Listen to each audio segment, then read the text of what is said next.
Hi, it's Michael.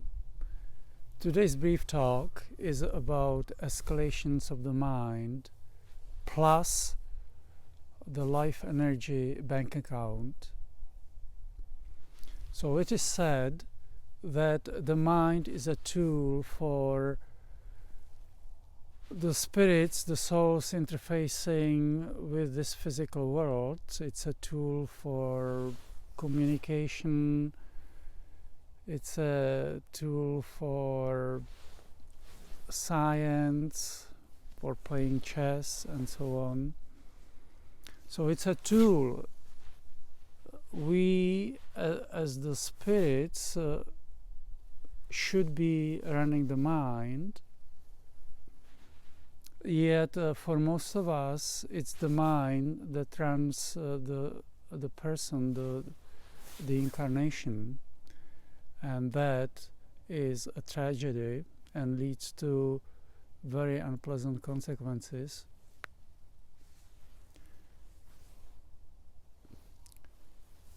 It is important to understand, and with observation it becomes very obvious that the mind thrives on contrast, on conflict, on drama. And if it is not checked with intelligence, the mind quickly gets bored and escalates things.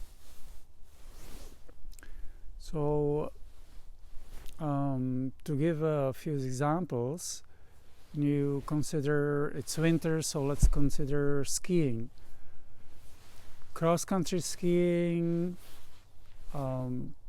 fun and practical way to get around on snow, but going downhill it's not as much fun, so the mind quickly gets bored of cross-country skiing and comes up with downhill skiing. And downhill skiing gets thrilling for a while, goes much faster. And after a certain period of time, the thrill gets old, and the mind gets bored and looks for further escalation, which could be speed downhill skiing. Not sure what the proper name is, but it's done on special skis. And the skiers can go almost 200 kilometers per hour. And so it escalates on and on and on. Another example can be with the popular activity of jogging, running. So jogging a few kilometers is undoubtedly helpful for most people. But again, the mind gets bored quickly, and it escalates it either in length and or in speed, in intensity. And after a few escalations, there is a marathon. And even with the marathon, the mind gets eventually bored, and it comes up with extra, ultra, incredibly special marathon that is the length of several marathons, and it's run through desert. And it keeps on escalating like that. So the issue with these escalations is that initially it may start at integrous, which means positive, life-affirming, healthy level. But as the escalations progress, unchecked by intelligence, then there comes eventually that line of crossing from integrity, from harmoniousness with the spirit to non-integrity, to disharmony with the spirit. And then it becomes negative, destructive to life, and unhealthy, and it has serious health consequences, physical, mental, and spiritual. And not only that, but here is where the life bank account comes into play, life energy bank account comes into play, each of us have a finite life energy. It could be called life energy bank account. And undoubtedly it gets recharged with food, but that's only part of it. It gets recharged by the divine, especially during the sleep or meditation. Anyway, the amount of the energy available to each of us is finite. And that amount of energy in that bank account has to suffice for all the activities in the incarnation, spiritual, mental, physical. And it is needed for physical activities, it is needed for body maintenance, and it is needed for healing. And for spiritual evolvement. So when our life energy bank account is finite and limited, and we have several glasses to pour the water into, then if we overdo it with the with the physical energy, with the physical activities, then we don't have as much energy, as much water left for the other glasses, for the other categories. So if we spend too much energy on physical activities like long distance running, then there isn't as much for healing and others, and body maintenance and other stuff. And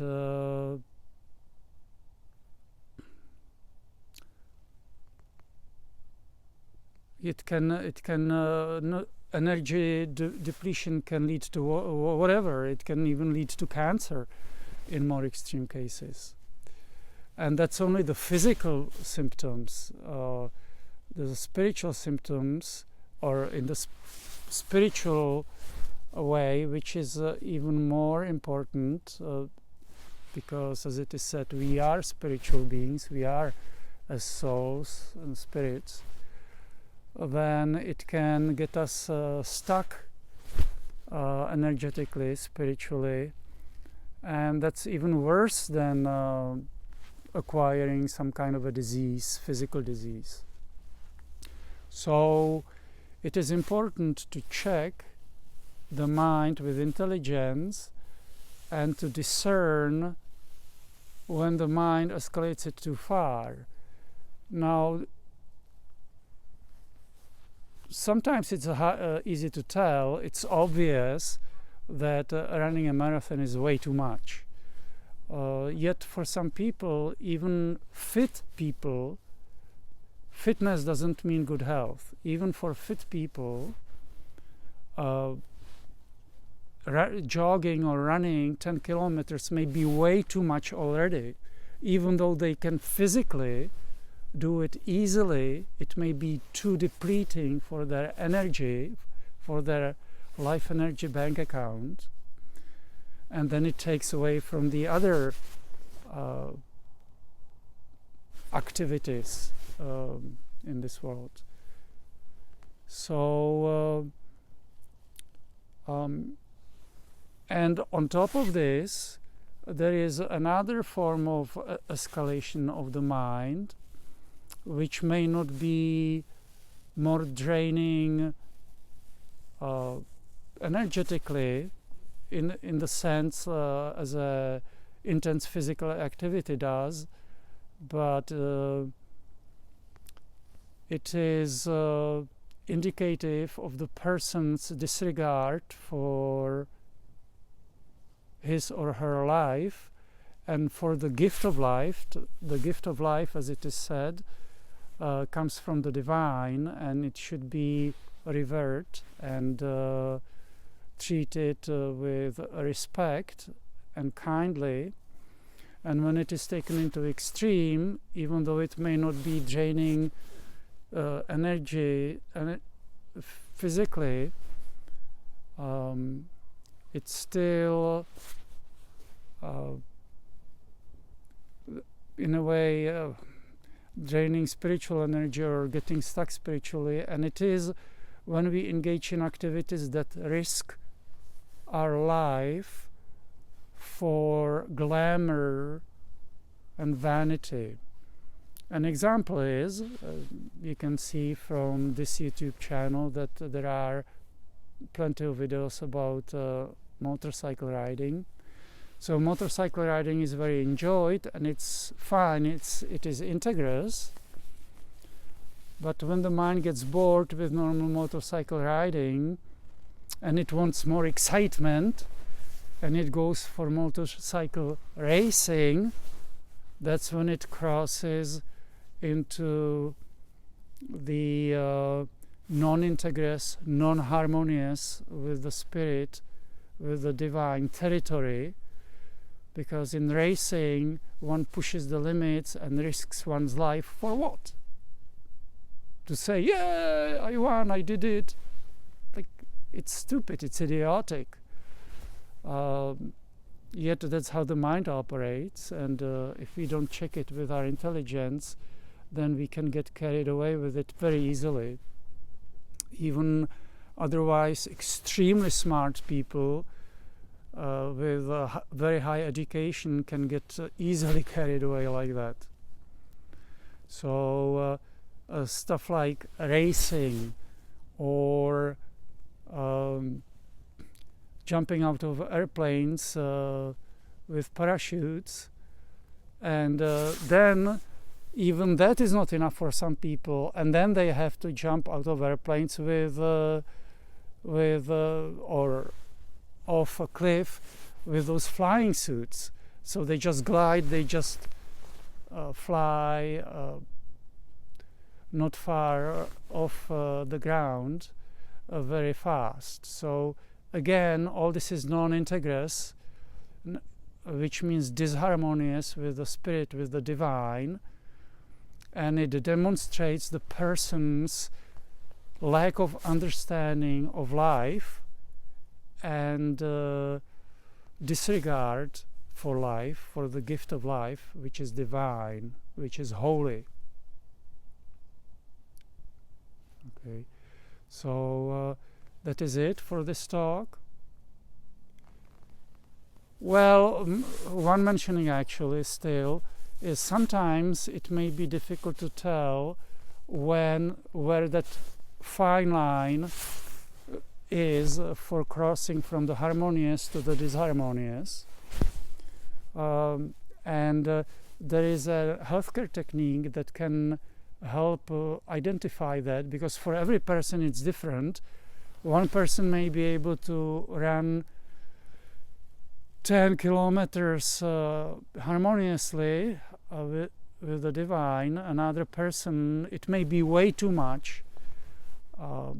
So the healthcare technique that can help identify this is neuro-emotional technique. netmindbody.com is the website. netmindbody.com is the website. And even if one would have to travel quite a distance to see such a doctor that performs the technique, it's very well worth it, because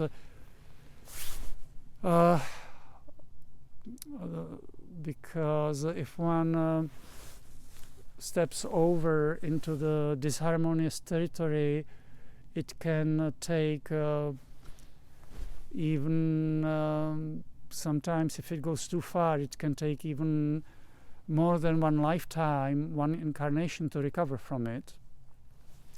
There is actually, even without using neuro-emotional technique, there is another way, and Dr. David Hawkins talks about it in his books. It is kinesiologic muscle strength testing. So if you're interested in about learning the technique, it's actually quite simple, even though it has certain conditions that need to be understood. then Dr. David Hawkins' books can be very helpful. You can visit Veritas Publishing, veritaspublishing.com for more information. And that is it for this talk. If you have any questions or comments, please leave them below the video. Michael out.